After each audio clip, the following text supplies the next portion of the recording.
Hi all welcome to my channel. ಈ ವಿಡಿಯೋದಲ್ಲಿ anarkalis dresses ಗೌನ್ಸ್ಗೆಲ್ಲ ಸೈಡ್ ಇನ್ವಿಸಿಬಲ್ ಜಿಪ್ನ ಹೇಗೆ ಅಟ್ಯಾಚ್ ಮಾಡೋದು ಅಂತ ನೋಡೋಣ. ನಾನಿಲ್ಲಿ ಇನ್ವಿಸಿಬಲ್ ಜಿಪ್ನ ಡ್ರೆಸ್ ಕಲರ್ ತೊಗೊಂಡಿದ್ದೀನಿ. ಸೊ ನಾರ್ಮಲ್ ಜಿಪ್ ತಗೋಬಾರ್ದು, ಇನ್ವಿಸಿಬಲ್ ಜಿಪ್ಪನ್ನು ತಗೋಬೇಕು. ಸೊ ಈ ರೀತಿ ಹುಕ್ ಇರುತ್ತೆ ಇನ್ವಿಸಿಬಲ್ ಜಿಪ್ಗೆ. ಸೊ ಜಿಪ್ನ ಅಟ್ಯಾಚ್ ಮಾಡೋಕ್ಕೂ ಮುಂಚೆ ನಾವು ಯಾವ ಸೈಡು ಜಿಪ್ನ ಅಟ್ಯಾಚ್ ಮಾಡಬೇಕು ಅಂತ ಮಾರ್ಕ್ ಮಾಡ್ಕೋಬೇಕು. ಸೊ ಯೂಶಲಿ ರೈಟ್ ಹ್ಯಾಂಡ್ ಸೈಡೇ ಜಿಪ್ನ ಅಟ್ಯಾಚ್ ಮಾಡೋದು. ಸೊ ಆದ್ದರಿಂದ ನಾನು ಆ ಸೈಡು ಸೆಟ್ ಅಂತ ಮಾರ್ಕ್ ಮಾಡಿದ್ದೀನಿ. ಸೊ ಅದಾದಮೇಲೆ ನಾವು ಏನು ಜಿಪ್ನ ಅಟ್ಯಾಚ್ ಮಾಡ್ತಾ ಇದ್ದೀವಿ ಆ ಡ್ರೆಸ್ನ ಉಲ್ಟಾ ಅರೇಂಜ್ ಮಾಡ್ಕೋಬೇಕಾಗತ್ತೆ. ಸೊ ಫಸ್ಟಿಗೆ ನಾನಿಲ್ಲಿ ಗೌನ್ನ ಉಲ್ಟಾ ಅರೇಂಜ್ ಮಾಡ್ಕೊಳ್ತಾ ಇದ್ದೀನಿ. ಬಾಟಮ್ ಪಾರ್ಟು ತುಂಬ ಫ್ಲೇರ್ಸ್ ಇದ್ದಾಗ ನಾವು ಈ ರೀತಿ ಅರೇಂಜ್ ಮಾಡೋದ್ರಿಂದ ಮಾರ್ಕಿಂಗ್ನ ಈಸಿಯಾಗಿ ಮಾಡ್ಕೋಬೋದು ಮತ್ತು ಸ್ಟಿಚಿಂಗ್ನೂ ಸಹ ಈಸಿಯಾಗಿ ಮಾಡ್ಬೋದು. ಸೊ ಇನ್ನೂ ಯಾರು ನನ್ನ ಚಾನಲ್ನ ಸಬ್ಸ್ಕ್ರೈಬ್ ಮಾಡಿಲ್ವೋ ಪ್ಲೀಸ್ ನನ್ನ ಚಾನಲ್ನ ಸಬ್ಸ್ಕ್ರೈಬ್ ಮಾಡಿ. ಸೊ ಈಗ ಮಾಡಿದಾದಮೇಲೆ ನಾನು ಎರಡು ಸೈಡ್ಸು ಪಿನ್ನಿಂದ ಸೆಕ್ಯೂರ್ ಮಾಡಿ ಫಿಟ್ಟಿಂಗ್ ಲೈನನ್ನು ಮಾರ್ಕ್ ಮಾಡ್ಕೊಂಡಿದ್ದೀನಿ. ಸೊ ನೀವು ವಿಡಿಯೋದಲ್ಲಿ ನೋಡ್ಬೋದು, ನಾನು ಟೂ ಸೈಡ್ಸು ಸಹ ಅದೇ ರೀತಿ ಫಿಟ್ಟಿಂಗ್ ಲೈನನ್ನು ಮಾರ್ಕ್ ಮಾಡ್ಕೊಂಡಿದ್ದೀನಿ. ಸೊ ಫಿಟ್ಟಿಂಗ್ ಲೈನ್ನ ಮಾರ್ಕ್ ಮಾಡಿದಾದಮೇಲೆ ಈಗ ನಾವು ಜಿಪ್ ಸೈಡ್ನ ಮಾರ್ಕ್ ಮಾಡಿದ್ವಲ್ವ ಆ ಸೈಡು ಎಲ್ಲಿಂದ ಎಲ್ಲಿಗೆ ನಾವು ಜಿಪ್ನ ಸ್ಟಿಚ್ ಮಾಡಬೇಕು ಅಂತ ಮಾರ್ಕಿಂಗ್ ಮಾಡ್ಕೋಬೇಕು.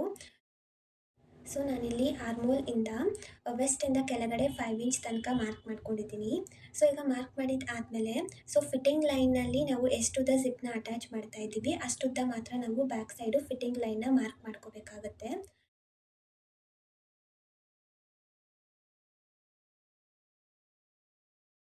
ಸೊ ಅಲ್ಲಿ ಮಾರ್ಕ್ ಮಾಡಿದ ಆದಮೇಲೆ ಪಿನ್ಸ್ನ ಓಪನ್ ಮಾಡಿ ಸೊ ಮೈನ್ ಫ್ಯಾಬ್ರಿಕ್ ಸೈಡ್ ಏನಿರುತ್ತೆ ಆ ಸೈಡು ಸಹ ಸೊ ನಾವು ಎಷ್ಟುದ್ದ ಜಿಪ್ನ ಅಟ್ಯಾಚ್ ಮಾಡ್ತಾ ಇದ್ದೀವಿ ಅಷ್ಟುದ್ದ ನಾವು ಫಿಟ್ಟಿಂಗ್ ಲೈನ್ನ ಮಾರ್ಕ್ ಮಾಡ್ಕೋಬೇಕು. ಸೊ ನಾವು ವಿಡಿಯೋದಲ್ಲಿ ನೋಡ್ಬೋದು, ಫಸ್ಟಿಗೆ ನಾನು ಆರ್ಮೋಲ್ ಕೆಳಗಡಿರೋ ಪಾಯಿಂಟ್ನ ಮಾರ್ಕ್ ಮಾಡಿಕೊಂಡು ಆಮೇಲೆ ಆ ಲೈನ್ ಮೇಲೆ ಫಿಂಗರ್ನ ಪ್ಲೇಸ್ ಮಾಡಿ ಪಾಯಿಂಟ್ಸ್ ಆಗಿ ನಾನು ಮಾರ್ಕ್ ಮಾಡ್ತಾ ಇದ್ದೀನಿ. ಸೊ ಈಗ ಮಾರ್ಕ್ ಮಾಡಿದಾದಮೇಲೆ ಲಾಸ್ಟಲ್ಲಿ ನಾವು ಎಲ್ಲ ಪಾಯಿಂಟ್ಸ್ನು ಸಹ ಜಾಯಿನ್ ಮಾಡಿಕೊಂಡು ಲೈನ್ನ ಟ್ರೇಸ್ ಮಾಡ್ಕೊಂಡಾಗ ನಮಗೆ ಫಿಟ್ಟಿಂಗ್ ಲೈನ್ ಸೇಮ್ ನಾವು ಫಸ್ಟಿಗೆ ಏನು ಮಾರ್ಕ್ ಮಾಡಿದ್ವಿ ಅದೇ ರೀತಿ ಬ್ಯಾಕ್ ಸೈಡು ಸಹ ಟ್ರೇಸ್ ಆಗುತ್ತೆ. ಸೊ ಇದೇ ರೀತಿ ನಾನಿಲ್ಲಿ ಟೂ ಸೈಡ್ಸು ಸಹ ಟ್ರೇಸಿಂಗನ್ನು ಮಾಡ್ಕೊಂಡಿದ್ದೀನಿ. ಸೊ ಈಗ ಇನ್ವಿಸಿಬಲ್ ಜಿಪ್ಪನ್ನು ಇದಕ್ಕೆ ಅಟ್ಯಾಚ್ ಮಾಡೋಣ.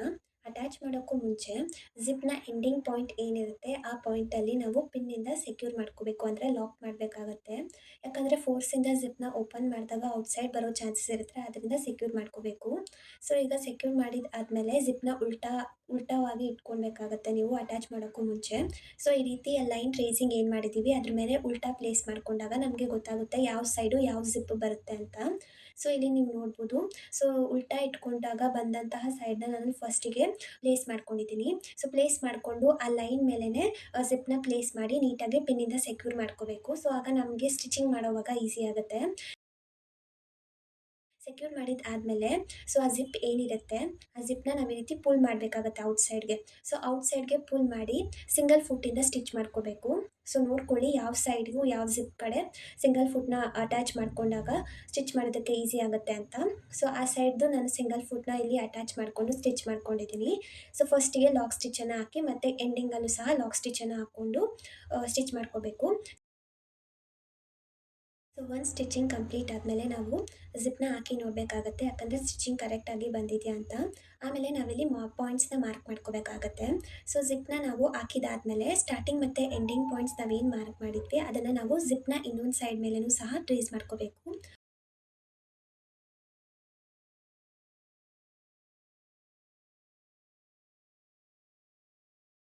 ಸೊ ನೀವು ವಿಡಿಯೋದಲ್ಲಿ ನೋಡ್ಬೋದು, ನಾನಿಲ್ಲಿ ಟೂ ಸೈಡ್ಸು ಸಹ ಪಾಯಿಂಟ್ಸ್ನ ಮಾರ್ಕ್ ಮಾಡ್ಕೊಳ್ತಾ ಇದ್ದೀನಿ. ಯಾಕಂದರೆ ನಾವು ಇನ್ನೊಂದು ಸೈಡು ಫಿಟ್ಟಿಂಗ್ ಲೈನ್ ಮೇಲೆ ಪ್ಲೇಸ್ ಮಾಡೋವಾಗ ನಮಗೆ ಈಸಿ ಆಗುತ್ತೆ ಸ್ಟಾರ್ಟಿಂಗ್ ಮತ್ತು ಎಂಡಿಂಗ್ ಪಾಯಿಂಟ್ಸ್ ಯಾವುದು ಜಿಪ್ದು ಅಂತ ಕಂಡುಹಿಡಿಯೋದಕ್ಕೆ.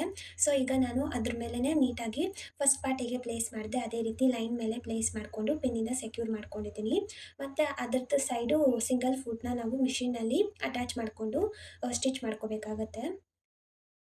ಸೊ ಈಗ ಜಿಪ್ ಅಟ್ಯಾಚ್ ಮಾಡಿದಾದಮೇಲೆ ಜಿಪ್ನ ಹಾಕಿ ನೋಡ್ಕೋಬೇಕಾಗತ್ತೆ. ಸೊ ನೀವಿಲ್ಲಿ ನೋಡ್ಬೋದು, ನಾನು ಸೀದಾ ಮಾಡಿ ತೋರಿಸ್ತಾ ಇದ್ದೀನಿ ಎಷ್ಟು ಇನ್ವಿಸಿಬಲ್ ಆಗಿ ಜಿಪ್ ಕಾಣ್ತಿದೆ ಅಂತ. ನಾವು ಜಿಪ್ ಅಟ್ಯಾಚ್ ಮಾಡಿರೋದೇ ಕಾಣ್ತಿಲ್ಲ. ಜಿಪ್ ಅಟ್ಯಾಚಿಂಗ್ ಆದಮೇಲೆ ಆರ್ಮೋಲ್ ಹತ್ರ ಹೇಗೆ ಫಿನಿಶಿಂಗ್ ಸ್ಟಿಚ್ಚನ್ನು ಹಾಕೋದು ಅಂತ ತೋರಿಸ್ತಾ ಇದ್ದೀನಿ. ಸೊ ಜಿಪ್ ಅಟ್ಯಾಚ್ ಆದಮೇಲೆ ರಿಮೈನಿಂಗ್ ಜಿಪ್ನ ಈ ರೀತಿಯಾಗಿ ನಾವು ಬ್ಯಾಕ್ವರ್ಡ್ ಪುಲ್ ಮಾಡ್ಕೋಬೇಕಾಗತ್ತೆ. ಬ್ಯಾಕ್ವರ್ಡ್ ಪುಲ್ ಮಾಡಿಕೊಂಡು ನಾವು ಸ್ಟಾರ್ಟಿಂಗ್ ಜಿಪ್ನ ಎಲ್ಲಿ ಮಾರ್ಕ್ ಮಾಡಿದ್ವಿ ಅದಕ್ಕಿಂತ ಕೆಳಗಡೆಗೆ 0.5 ಇಂಚ್ನ ಮಾರ್ಕ್ ಮಾಡಿ ಅಲ್ಲಿಂದನೇ ಸ್ಟಿಚ್ಚನ್ನು ಸ್ಟಾರ್ಟ್ ಮಾಡಿಕೊಂಡು ಫಿನಿಶಿಂಗ್ ಸ್ಟಿಚ್ಚನ್ನು ಮಾಡ್ಕೋಬೇಕಾಗತ್ತೆ. ಸೊ ಇದನ್ನು ನಾವು ಸಿಂಗಲ್ ಫುಟ್ನಲ್ಲೇ ಮಾಡ್ಕೊಳ್ಬೇಕಾಗತ್ತೆ.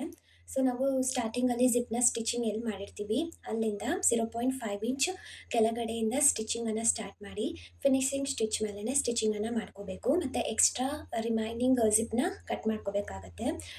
ಈಗ ಕೆಳಗಡೆನೂ ಸಹ ಅದೇ ರೀತಿ ನಾವು ಜಿಪ್‌ನ ಎಲ್ಲಿ ಎಂಡ್ ಮಾಡಿರ್ತೀವಿ ಅದರ ಮೇಲೆಗಡೆಗೆ 0.5 ಇಂಚ್‌ನ ಮಾರ್ಕ್ ಮಾಡಿಕೊಂಡು, ರಿಮೈನಿಂಗ್ ಆಗಿರೋ ಜಿಪ್‌ನ ಈ ರೀತಿ ಬ್ಯಾಕ್‌ವರ್ಡ್‌ಗೆ ಪುಲ್ ಮಾಡಿ ಸ್ಟಿಚಿಂಗ್ ಮಾಡ್ಕೋಬೇಕು. ಸೊ ಅದಕ್ಕೂ ಮುಂಚೆ ನಾವು ಲೈನಿಂಗ್‌ನ ಮತ್ತು ಮೈನ್ ಫ್ಯಾಬ್ರಿಕ್ ಪಾರ್ಟ್ಸ್ ಏನಿದೆ ಬಾಟಮ್ ಪಾರ್ಟ್ಸು ಅದನ್ನು ಸಪ್ರೇಟ್ ಮಾಡ್ಕೋಬೇಕು. ಸೊ ಅದಕ್ಕೆ ನಾನಿಲ್ಲಿ ಮೈನ್ ಫ್ಯಾಬ್ರಿಕ್‌ದು ಸೊ 2 ಸೈಡ್ಸ್ ಏನಿದೆ ಅದನ್ನು ನೀಟಾಗಿ ಒಂದ್ರ ಮೇಲೆ ಒಂದು ಪ್ಲೇಸ್ ಮಾಡ್ಕೊತೀನಿ. ಸೊ ಪ್ಲೇಸ್ ಮಾಡ್ಕೊಂಡಿದ್ದಾದಮೇಲೆ ಅದನ್ನು ಕ್ರಾಸ್ ಆಗಿ ಇಟ್ಕೋಬೇಕು. ಸೊ ವಿಡಿಯೋದಲ್ಲಿ ನೋಡ್ಬೋದು ನಾನು ಯಾವ ರೀತಿಯಾಗಿ ಕ್ರಾಸ್ ಆಗಿ ಪ್ಲೇಸ್ ಮಾಡ್ತಾ ಇದ್ದೀನಿ ಅಂತ. ಸೊ ಕ್ರಾಸ್ ಆಗಿ ಪ್ಲೇಸ್ ಮಾಡಿದ್ದಾದಮೇಲೆ ಲೈನಿಂಗ್ 2 ಸೈಡ್ಸ್ ಏನಿದೆ ಅದನ್ನು ಸಮವಾಗಿ ಒಂದ್ರ ಮೇಲೊಂದು ಪ್ಲೇಸ್ ಮಾಡಿಕೊಂಡು ಸ್ಟಿಚಿಂಗ್ ಮಾಡ್ಕೋಬೇಕಾಗತ್ತೆ. 0.5 ಇಂಚ್ ಮೇಲೆಗಡೆಗೆ ನಾವೇನು ಮಾರ್ಕ್ ಮಾಡಿದ್ವಿ ಅಲ್ಲಿಂದ ಸೊ ಮಾರ್ಜಿನ್ ಎಷ್ಟು ಗ್ಯಾಪ್ ಇಟ್ಟಿರ್ತೀವಿ ಅಷ್ಟೇ ಮಾರ್ಜಿನ್‌ಗೆ ಸ್ಟಿಚಿಂಗನ್ನು ಮಾಡ್ಕೊಳ್ಬೇಕು. ಸೊ ಇಲ್ಲಿ ನೋಡ್ಬೋದು ಫಸ್ಟಿಗೆ ಜಿಪ್‌ನ ಪುಲ್ ಮಾಡಿಕೊಂಡು, ಆಮೇಲೆ ಮೈನ್ ಫ್ಯಾಬ್ರಿಕ್‌ನ ಕ್ರಾಸ್ ಆಗಿ ಪ್ಲೇಸ್ ಮಾಡಿಕೊಂಡು, 2 ಪಾರ್ಟ್ಸ್‌ನ ಸಪ್ರೇಟ್ ಮಾಡಿ ಲೈನಿಂಗ್ ಮೇಲೆನೇ ಸ್ಟಿಚ್ ಮಾಡ್ಕೊಳ್ತಾ ಬರಬೇಕಾಗತ್ತೆ. ಸೊ ನಾವು ಜಿಪ್ ಅಟ್ಯಾಚಿಂಗ್‌ನ ಎಂಡ್ ಮಾಡಿರೋ ಪಾಯಿಂಟಿಂದ ಹಾಫ್ ಇಂಚ್ ಮೇಲೆಗಡೆಗೆ ಸ್ಟಿಚಿಂಗನ್ನು ಸ್ಟಾರ್ಟ್ ಮಾಡ್ತಾ ಇರೋದ್ರಿಂದ ನಾವಿಲ್ಲಿ ಸಿಂಗಲ್ ಫುಟ್‌ನ ಯೂಸ್ ಮಾಡ್ಕೋಬೇಕು. ಯಾಕಂದರೆ ಅಲ್ಲಿ ನಾವು ಸ್ಟಿಚಿಂಗ್ ಲಾಕ್ ಮಾಡೋವಾಗ ಈಸಿ ಆಗುತ್ತೆ. ಸೊ ನೀವಿಲ್ಲಿ ನೋಡ್ಬೋದು ನಾನು ಹಾಫ್ ಇಂಚ್ ಮೇಲೆಗಡೆಗೆ ಹೇಗೆ ಸ್ಟಿಚಿಂಗ್ ಸ್ಟಾರ್ಟ್ ಮಾಡಿ ಮೈನ್ ಫ್ಯಾಬ್ರಿಕ್‌ನ ಕ್ರಾಸ್ ಆಗಿ ಪ್ಲೇಸ್ ಮಾಡಿಕೊಂಡು, ಸೊ ಲೈನಿಂಗ್‌ದು ಫೈನಲ್ ಸ್ಟಿಚ್‌ನ ಸ್ಟಿಚ್ ಮಾಡಿದ್ದೀನಿ ಅಂತ. ಸೊ ಅದಾದಮೇಲೆ ಲೈನಿಂಗನ್ನು ಮೇಲೆಗಡೆ ಪುಲ್ ಮಾಡಿಕೊಂಡು ಮೈನ್ ಫ್ಯಾಬ್ರಿಕ್‌ನು ಸಹ ನಾವು ಅದೇ ರೀತಿ ಸ್ಟಿಚ್ ಮಾಡ್ಕೋಬೇಕು. ಸೊ ಅದಕ್ಕೂ ಮುಂಚೆ ಮೈನ್ ಫ್ಯಾಬ್ರಿಕ್‌ನ 2 ಸೈಡ್ಸ್‌ನು ಸಹ ಒಂದ್ರ ಮೇಲೆ ಒಂದು ನೀಟಾಗಿ ಅಡ್ಜಸ್ಟ್ ಮಾಡ್ಕೋಬೇಕಾಗುತ್ತೆ. ಸೊ ಈಗ ಲೈನಿಂಗ್ ಪಾರ್ಟ್‌ದು ನಾವು ಸ್ಟಿಚಿಂಗ್ ಏನು ಸ್ಟಾರ್ಟ್ ಮಾಡಿದ್ವಿ ಹಾಫ್ ಇಂಚ್ ಮೇಲೆಗಡೆಯಿಂದ ಆ ಪಾಯಿಂಟ್‌ನ ಮಾರ್ಕ್ ಮಾಡ್ಕೋಬೇಕು. ಮಾರ್ಕ್ ಮಾಡಿಕೊಂಡು ಮಾರ್ಜಿನ್‌ಗೆ ಎಷ್ಟು ಬೇಕೋ ಅಷ್ಟು ಸ್ಪೇಸ್ ಬಿಟ್ಟು ಫೈನಲ್ ಸ್ಟಿಚನ್ನು ಹಾಕ್ಕೋಬೇಕು. ಸೊ ಅದಕ್ಕೂ ಮುಂಚೆ ನಾವಿಲ್ಲಿ ಕೇರ್‌ಫುಲ್ಲಾಗಿ ನೋಡ್ಕೋಬೇಕಾಗುತ್ತೆ. ನಾವು ಸ್ಟಿಚಿಂಗನ್ನು ಇಲ್ಲಿ ಸ್ಟಾರ್ಟ್ ಮಾಡೋವಾಗ ಲೈನಿಂಗ್ ಫ್ಯಾಬ್ರಿಕ್ಕು ನಮ್ಮ ಸ್ಟಿಚಿಂಗಲ್ಲಿ ಇನ್ಕ್ಲೂಡ್ ಆಗಬಾರ್ದು.